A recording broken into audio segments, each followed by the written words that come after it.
वंदे मातरम, वंदे मातरम। धन्यवाद संचालक महोदय। आज के इस बजट चर्चा के इस कार्यक्रम में मंचासीन हमारे जिलाध्यक्ष परदेसी महाराजगंज के और रविदास काशी के, जिनके साथ मैंने पिछले 3-3.5 वर्ष बिताए हैं।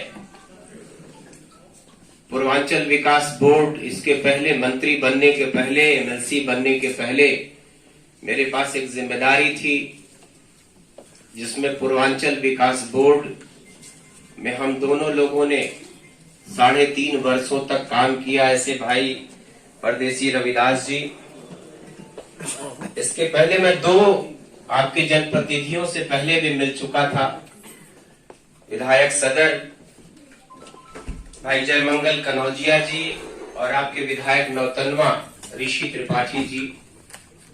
तो ये 3 चेहरे थे जो मेरे पूर्व परिचित थे पहले से, जिनसे मेरी मुलाकात थी, और मैं नहीं जानता था कि लोग आके मुझको अपने जिले में नियुक्त करा देंगे। तो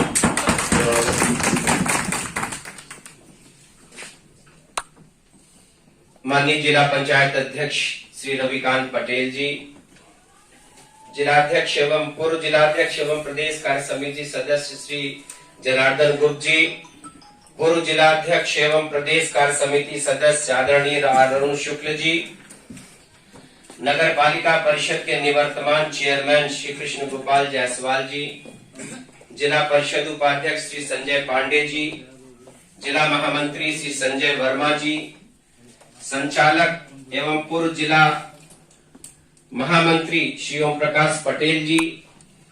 मुझको लगता है कि हम लोग के कार्यक्रम को इन्हीं की वजह से देर भी करना पड़ा, क्योंकि सब आ गए थे और संचालक ही गायब थे। तो जो विलम्ब हुआ उसके लिए तो आज उनके ननिहाल आया हूँ।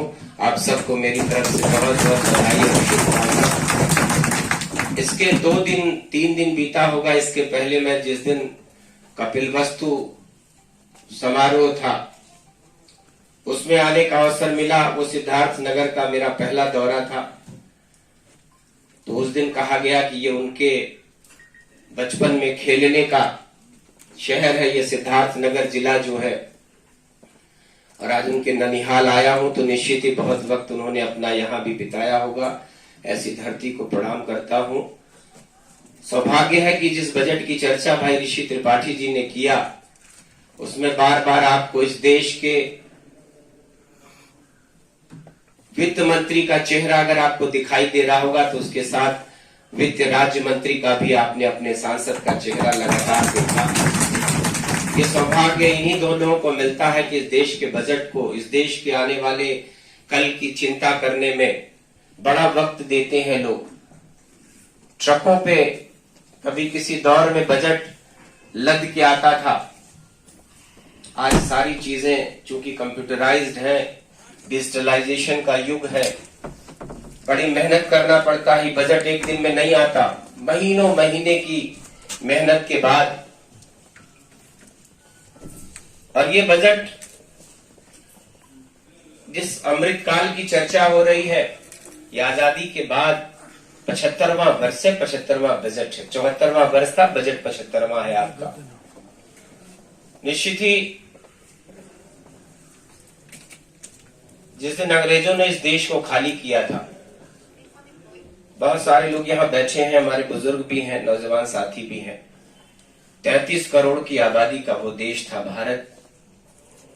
तब भी दुनिया की सबसे बड़ी आबादी के देशों में शामिल था। वो 33 करोड़ जब था तो दुनिया के देशों की आबादी करोड़, 50 लाख, 2 करोड़, 1.5 करोड़ हुआ करती थी। अंग्रेजों ने इस देश को खाली किया तो तब तक 200 सालों में आपको पता है कि देश सन 1100 के बाद लगातार 700 वर्षों की गुलामी थी। गुलामी हमको अंग्रेजों की तो याद है, उसके पहले जाइए तो मुगल थे, गुलाम वंश, खिलजी वंश, लोदी, मोहम्मद गोरी से शुरू करते हैं आप अपने लुटने के दौर को, तो आपको लगता है कि हम 700 साल तक लगातार लूटते रहे। अंग्रेजों ने तो सब कुछ लूट लिया हमारे देश में। जिस दिन उन्होंने देश को खाली किया तो सुई भी नहीं बनती थी। सारा रॉ मटेरियल जिसको आप कहते हैं वो अपने देश ले जाते थे, फिर वहां से चाहे वो साइकिल लाए हो, चाहे वो मर्फी और बुश का ट्रांजिस्टर लाए हो, चाहे वो बीएसए की साइकिल, तमाम चीजें वही। लेकिन आज आपका भारत, चंद दिनों पहले खबर ने आपका ध्यान आकृष्ट किया होगा, 2 खबरें। ये बदलते समय का चक्र है। दुनिया में लोग कहते हैं कि अचक्रीय कुछ भी नहीं है, सब कुछ चक्रीय है, अर्थात साइक्लिक है। घड़ी जैसे चलती है ना, वो चक्र है घड़ी का, 24 घंटे का। पृथ्वी भी अपने धुरी पर 24 घंटे में रोटेट करती है, घूमती रहती है। सारे ग्रह, सबका एक चक्र है। एक चक्र हमने भी पूरा किया, और उस चक्र का नाम था, जिस दिन भारत मां के एक बेटे ने ब्रिटिश प्रधानमंत्री होने का गौरव हासिल किया, उस दिन निश्चित ही आपका गर्व, सीना गर्व से चौड़ा हुआ होगा कि हम जिसके 200 साल गुलाम थे, आज आपका भाई, आपका बेटा, किसी भारत की मां का लाल, जिसका नाम है ऋषि सुनक। दूसरी घटना हुई, हमने दुनिया की 5वीं सबसे बड़ी अर्थव्यवस्था बनने का जिस दिन ये सौभाग्य हासिल किया, उस दिन हमने जिसको पीछे छोड़ा, उस देश का नाम था ब्रिटेन। हम 200 साल जिसके गुलाम थे। ये बड़ा स्वर्णिम काल है। अभी कुछ साथी मेरे उदासी व्यक्त कर रहे थे, काम की हमारी सुनवाई नहीं होती, कोई सुनता नहीं। क्या आपके जिले के लिए स्वर्णिम दौर नहीं है? 6 बार के सांसद, देश के केंद्रीय वित्त राज्य मंत्री, 5 जनप्रतिनिधि हैं, 5 में 4 आपके हैं। कोई 6 बार से लगातार है, कोई 5 बार से है, कोई 3 बार से है, कोई पहली बार जीता है। पूरी फौज है जनप्रतिनिधियों की। अभी आपने देखा कि उत्तर प्रदेश में भारतीय जनता पार्टी ने एक ऐसा चुनाव लड़ा जिसमें आज तक पार्टी कभी चुनाव नहीं लड़ी थी। वो चुनाव था लोकल, जो ग्रेजुएट कंस्टिट्यूएंसी का और शिक्षक एमएलसी का। परिणाम आपने देखा होगा, 5 जगहों पे चुनाव थे, 5 चुनाव किसने जीता? भारतीय जनता पार्टी। चारों तरफ परचम लहरा रहा है। देश का कोई कोना, कोई हिस्सा, पूर्वोत्तर राज्य देख लीजिए, दक्षिण भारत के राज्य से लेके कश्मीर तक। तो इससे अच्छा दौर कब आएगा? कब आपकी कोई सुनेगा? चर्चा करना हमको बजट की है। इस देश में लगातार पिछले बजट में भी लोगों की आवाजें उठती थी, सरकारी नौकरी करने वाले लोगों की, कि हमारा जो 5 लाख का स्लैब है उसको बढ़ाया जाए। उस पुराने स्लैब को खत्म किया सरकार ने, और 7 लाख रुपए तक अब आपको अपनी कमाई के में से टैक्स नहीं देना। ये सरकारी कर्मचारियों के लिए सबसे बड़ी खुशखबरी है। किसान, गरीब, शोषित, पीड़ित, युवा, कभी किसी दौर में आपने कल्पना किया था कि इस देश के प्रधानमंत्री ने एक दिन कहा था, वो बातें सबके जेहन में है। यहां बैठा हर व्यक्ति निश्चित ही मुझसे ज्यादा जानकार होगा, सबके बराबर कितने वर्षों का अनुभव है। इस देश का एक प्रधानमंत्री कहता है कि केंद्र की सरकार की योजनाओं का पैसा केंद्र से चलता है, 1 रुपया तो आखिरी व्यक्ति तक पहुंचता है कितना? 15 पैसा। रुपए में लीजिएगा तो 100 रुपए का 15 रुपया। कितना दुर्भाग्यपूर्ण बात उन्होंने कहा था। लेकिन आज आप दावे के साथ कह सकते हैं कि किसान सम्मान निधि अगर 6,000 रुपया है तो 5,999 किसी के खाते में नहीं जाती, चाहे वो विधवा पेंशन हो, विकलांग पेंशन हो, श्रमिकों के कल्याण की योजना हो। 48 करोड़ जनधन के खाते।